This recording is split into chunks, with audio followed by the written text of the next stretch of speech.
netizen asik Indonesia, berjumpa dengan saya yang juga lumayan asik di Indonesia. Saya punya kesempatan untuk membagikan apa yang dinamakan dengan etika. Etika, ini bukan menyapa teman kamu yang bernama Tika, tetapi etika itu adalah sesuatu yang sudah muncul dengan sendirinya dalam kehidupan kita bermasyarakat. Misalnya kalau kita berkomunikasi dengan orang, kita perlu kesantunan. Nah, etika itu berbicara soal kesantunan. Kita tidak mungkin masuk ke dalam rumah orang tanpa permisi dulu. Kita tahu kesantunan itu diperlukan supaya kita bisa menghargai orang lain, kemerdekaan dan kebebasan orang lain. Makanya, dalam sosial media, di mana kita semua sekarang sudah bermain sosial media, perlu juga ada etika untuk menjaga keramahan, kedamaian yang ada di sosial media. Siapa yang setuju bilang setuju? Cakep. Oke, saya akan membagikan 5 etika paling tidak yang perlu kita miliki ketika kita bermain sosial media. Yang pertama, yang perlu kita ingat pertama-tama sebelum kita membagikan sesuatu adalah kita harus memilih melakukan sebuah penelitian, membaca ulang. Jangan sampai yang kita posting itu ada data pribadi kita. Apalagi kalau ada data pribadi orang lain. Nah, itu lebih tidak boleh lagi ya. Kita harus berhati-hati dalam membagikan data pribadi kita. Kita tidak ingin itu disalahgunakan. Apalagi kita membagikan data pribadi orang lain. Misalnya, foto KTP anak kita. Walaupun dia keluarga kita, tetapi foto KTP tersebut mengandung banyak hal-hal yang sifatnya pribadi. Apalagi kita kasih foto KTP orang lain. Itu juga tidak boleh. Lebih tidak boleh lagi, bukan? Jadi nomor 1 itu, kita harus berhati-hati terhadap apa yang kita posting, terutama apa yang terkandung di dalamnya. Jika itu ada data pribadi atau sesuatu yang seharusnya dirahasiakan, jangan diposting. Oke? Itu etika yang pertama. Etika yang kedua, maaf, jarinya kelebihan. Etika yang kedua saya mau beri judul keripik. Wih, ini bukan ngomongin makanan ya, ini ngomongin singkatan, yaitu pengguna sosial media harus memiliki sikap kritis dan juga harus mau berpikir sebelum sharing kontennya. Kita hidup di mana di era banyak sekali berkembang berita-berita hoax, disinformasi, misinformasi. Kita tidak ingin turut menjadi penyebar, bukan? Makanya kalau kita tidak ingin turut menjadi penyebar, kita harus kritis terhadap informasi yang kita terima. Harus melihat sumbernya, harus memperhatikan bahasanya. Apakah ini valid atau tidak?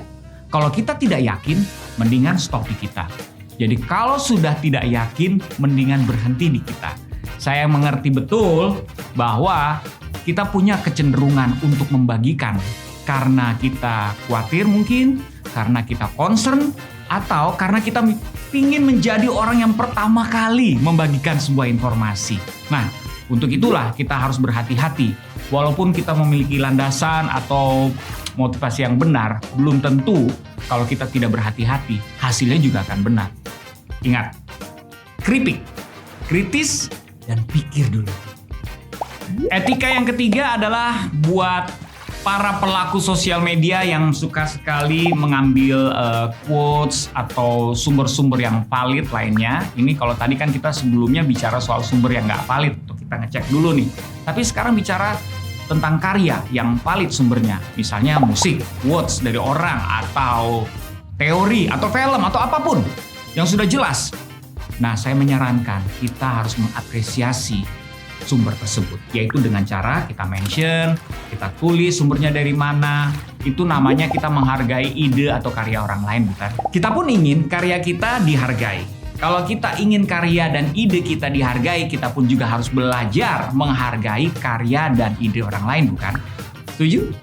Etika yang keempat adalah ini sangat umum dan saya yakin semuanya setuju, yaitu kita harus memperhatikan gaya bahasa kita.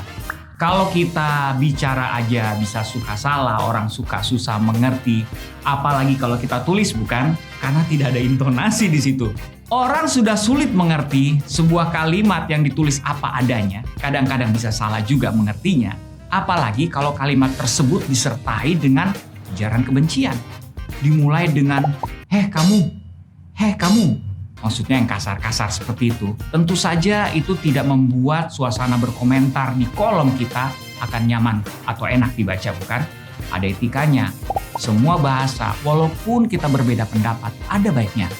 disampaikan dengan kesantunan. Yang kelima, ini saya menyarankan dan saya percaya ini bisa menjadi sebuah etika yang baik kalau kita membuat akun sosial media dengan sebuah kejelasan. Saya tidak berbicara soal data pribadi yang harus dibagikan, tetapi penting sekali untuk menjelaskan keberadaan kita paling tidak dengan gambar.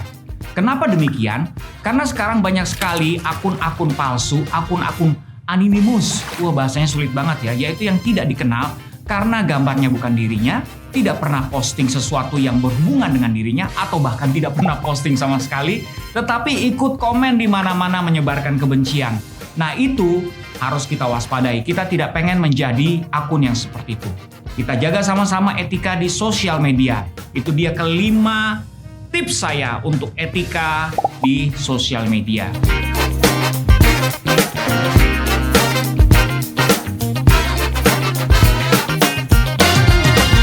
Mari kita sama-sama kembangkan etika ini supaya kita semua bisa nyaman dan menikmati sosial media. Setuju? Setuju.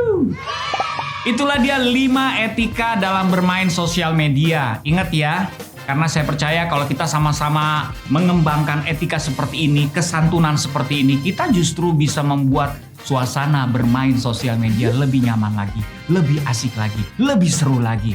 Iya nggak sih? Dan membersihkannya dari segala kebencian. Nah, itu yang ingin kita wujudkan di Indonesia ini. Hey, jangan lupa ikuti juga Siber Kreasi kelas lainnya. Bukan cuma ini aja, banyak kelas lain yang seru dan juga bermanfaat. Banyak sekali yang bisa kita dapatkan di sana. Oke? Jadi kita ketemu lagi di Siber Kreasi kelas berikutnya. Bye!